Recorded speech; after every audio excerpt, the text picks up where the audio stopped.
దీని నేమ్ ఎవరు నాతో షేర్ చేసుకోవాలా. సో, నేనే చెప్పేస్తున్నా. దోసకాయ అండి. దీన్ని పీల్ తీసి కట్ చేసుకుంటే దీంట్లో గింజలు ఇలా ఉంటాయి. ఇవన్నీ తీసేసుకొని కొన్ని పెద్ద ముక్కలు, కొన్ని చిన్న ముక్కలుగా కట్ చేసుకున్నాను. ఎందుకో తర్వాత చెప్తాను. ఇప్పుడు నేను పచ్చడి అయితే ప్రిపేర్ చేయిస్తున్నాను మా అమ్మతో. దానికి కావాల్సిన పదార్థాలు అయితే చింతపండు, పచ్చిమిరపకాయలు, టమాటాలు ఒక ప్యాన్లో నూనె వేసుకొని బాగా తర్వాత దోసకాయ ముక్కలు కూడా యాడ్ చేసుకొని వీటిని కూడా బాగా మగ్గించుకోవాలి. తర్వాత స్టవ్ ఆఫ్ చేసుకొని సాల్టు, జీలకర్ర, చిన్నుల్లిపాయలు యాడ్ చేసుకోవాలి.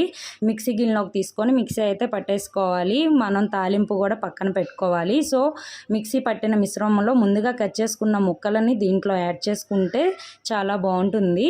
సో తాలింపు అది కూడా యాడ్ చేసి బాగా మిక్స్ చేసుకున్న తర్వాత వేడి వేడి అన్నంలో ఈ పచ్చడి వేసుకొని తింటే చాలా బాగుంటుంది.